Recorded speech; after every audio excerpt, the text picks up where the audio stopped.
Hi, Jade.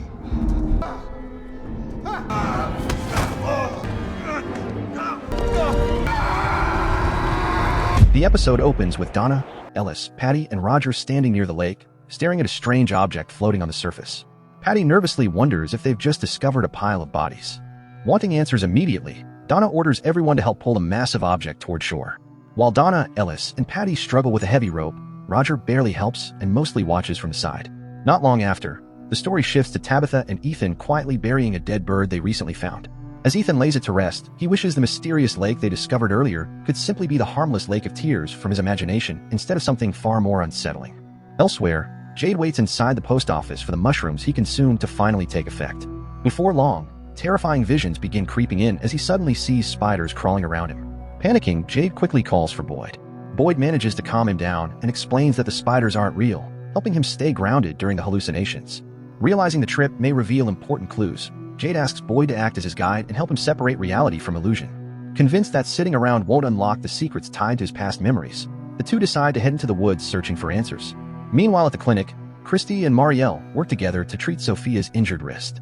After resetting the bone, Christy sends Marielle to the ambulance to grab Brace. On her way there, she briefly crosses paths with Julie and Randall before entering the vehicle.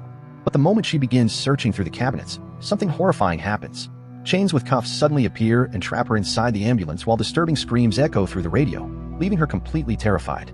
Back at the lake, Donna and the others finally drag the mysterious objects onto shore, only to discover they aren't corpses at all, but eerie life-size dolls. Refusing to take chances, Donna immediately tears into one of them to check whether something dangerous is hidden inside, but finds nothing unusual. Still, the discovery deeply unsettles her, as she believes there's only one reason someone would dump giant dolls into a lake. To her, the figures resemble scarecrows, and she theorizes they may have been placed there to keep something beneath the water from ever escaping. Deep in the forest, Jade's condition begins getting worse as the hallucinations intensify. He grows sick, vomiting repeatedly while desperately shouting questions about the mystery surrounding his past incarnations. Soon after, he sees a younger version of himself playing a violin, performing the exact tune he once played on the day his grandmother died. The disturbing vision sends Jade into panic. Before Boyd can calm him down, both the younger version of Jade and the ghostly man with a nail through his eye suddenly corner him. The hallucinations become even darker when Jade claims the nail-eye figure is urging him to drink blood from a skull he's carrying, while the younger Jade desperately warns him not to do it, because it could awaken memories too horrifying to handle. Boyd, however, insists none of it is real and encourages him to face the vision head-on. Reluctantly, Jade drinks the liquid from the skull, only to discover spiders crawling inside moments later, causing him to throw up. But by then, the visions have already taken hold, and Jade suddenly begins following the younger version of himself toward Colony House while Boyd rushes after him. Over at Colony House, Fatima continues obsessively working on the strange golem she's been building. Kenny eventually visits her room to apologize for doubting her actions earlier. He admits that suspicion and distrust are only making the already dangerous situation worse, especially when everyone is barely holding themselves together. Afterward, Kenny asks Fatima what it actually feels like whenever she experiences that strange psychic connection with the Smiley creature. Fatima admits the experience is terrifying, explaining that every single time it happens, she feels compelled to look out the window just to make sure the creature isn't really standing outside watching her. Before leaving, Kenny reassures her that she can call for him anytime she needs help. As he walks away, he notices Henry drinking heavily by himself. Henry casually invites Kenny to join him, but Kenny politely declines the offer and continues on his way. Back at the clinic, Christy grows concerned when Marielle takes too long to return from the ambulance, only to discover Marielle nearby, curled up in fear and quietly sobbing. But the moment Christy asks what happened, Marielle brushes it off as nothing and rushes back inside. Meanwhile at the lake, Donna and the others begin repairing the strange dolls so they can place them back into the water. As Tabitha helps with the task, she suddenly experiences a strange flash of familiarity connected to the dolls. Donna quickly notices her reaction and pulls her aside for a private conversation. During their talk, Tabitha admits there's something deeply unsettling about the dolls, though she can't fully explain why. She insists they feel incredibly familiar, almost like she's seen them somewhere before, but the memory remains just out of reach. Donna immediately asks whether there's something dangerous inside the lake they should fear, but Tabitha can't give her a clear answer. Wanting to avoid further risks, the group quickly pushes the dolls back toward the water where they originally found them. Elsewhere in the woods, Boyd and Jade continue following the younger version of Jade until they finally arrive near Colony House. Once there, young Jade joins four ghostly figures, and together they begin playing violins in eerie harmony. As Jade watches closely, he slowly realizes the horrifying truth.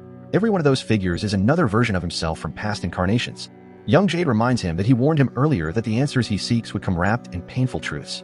Inside Colony House, Victor finds his father completely drunk in the dining room, emotionally spiraling while staring at the drawing that shows Miranda's death. Victor gently tries leading Henry back to his room so he can rest, but Henry lashes out, pretending he's simply trying to have fun while clearly drowning in grief over the truth about his wife's fate. Things only get more chaotic when Henry begins loudly playing the keyboard, drawing the attention of everyone nearby. A crowd gathers in the living room as Victor struggles to calm him down, until Kenny eventually steps in to help control the situation. Back at the clinic, Sophia, now wearing her wrist brace, wanders through the storage area, quietly looking over the belongings left behind by deceased residents. While there, she overhears Julie and Randall arguing about the mysterious concept of story walking. Interestingly, Sophia appears strangely pleased by the confusion and tension between them. At the same time, Christy and Marielle are still arguing over the terrifying incident from earlier. But just as Marielle storms away, she accidentally bumps into Sophia. The instant Sophia touches her hand, Marielle is suddenly thrown into another horrifying vision where she imagines herself chained inside a dungeon, overwhelmed by unbearable pain. Christy is stunned by Marielle's sudden breakdown, but the moment she grabs her, the disturbing illusion instantly disappears. As Christy and Marielle desperately try understanding what just happened, Sophia silently watches them with an unsettling expression. Outside Colony House, Jade approaches the ghostly figures for a closer look and makes a horrifying discovery. None of them were killed by the monsters haunting the town. Instead, every single one appears to have been brutally murdered by other humans. When Jade asks young Jade who could have done something so terrible, the response comes in the form of a cryptic phrase, "Minnows in a shark's net." From that, Jade realizes these past versions of himself were likely slaughtered by their own friends and neighbors. Young Jade then reveals an even darker truth. In every incarnation, the residents eventually turn against Jade and kill him, especially once the mysterious children begin calling out to him. Disturbed by this revelation, Jade asks what will happen to Tabitha. But young Jade chillingly warns him that her fate may end up being even worse than his. Jade continues demanding answers from the ghostly versions of himself, but instead of responding, the incarnation slowly goes into Colony House.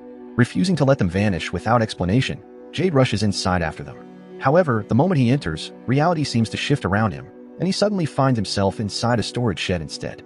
Boyd quickly follows behind, frustrated and desperate for answers of his own.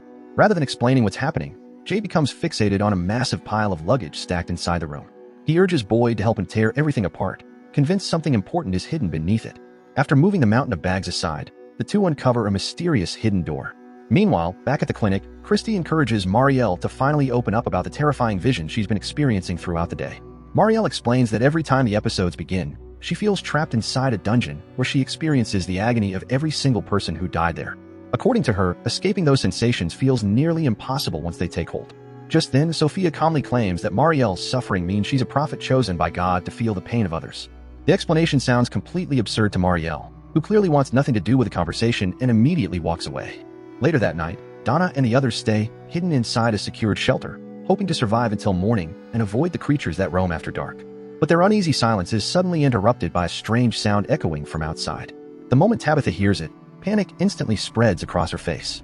Memories begin flooding back as she recalls playing with those exact same dolls as a child, only for a mysterious man to violently snatch them away from her before throwing them into the lake.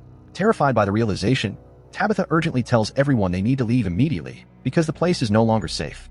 She warns Donna that the talismans won't be enough to protect them from whatever is about to emerge. Almost instantly, chaos erupts, as one of the scarecrow-like creatures suddenly smashes through the cabin wall and brutally kills Roger. Another creature lunges toward Patty, but Ellis manages to save her just in time. A third monster attacks Donna, only for Tabitha to step in and kill it herself. Afterward, Tabitha shockingly reveals that she somehow remembers how to fight these creatures, causing the remaining scarecrow to retreat into the darkness. Elsewhere, Boyd and Jade continue deeper through the underground passageways connected to the hidden door. As they move through the tunnels, Jade suddenly loses sight of Boyd and once again starts seeing spiders crawling around him. Ignoring the fear, he presses forward until he eventually reaches the underground tunnels where the creatures normally reside. Boyd finally catches up and desperately tells Jade they need to leave immediately before the monsters find them.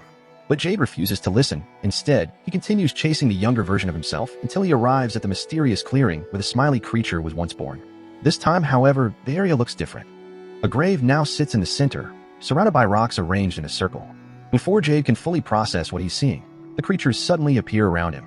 They force him into the grave and seal him beneath a massive stone. As darkness closes in around him, Jade catches sight of one of the Angui children staring down at him, causing him to scream in absolute terror. Then suddenly, Jade snaps back to reality as he realizes he never actually entered the woods, the tunnels, or the clearing at all. In truth, he had been sitting inside the post office the entire time, hallucinating everything while Boyd watched over him. Boyd finally explains that none of those terrifying events physically happened, though the emotional impact on Jade feels painfully real. The episode 5 then came to an end. Kindly subscribe for more recap next week. Thanks for watching and goodbye.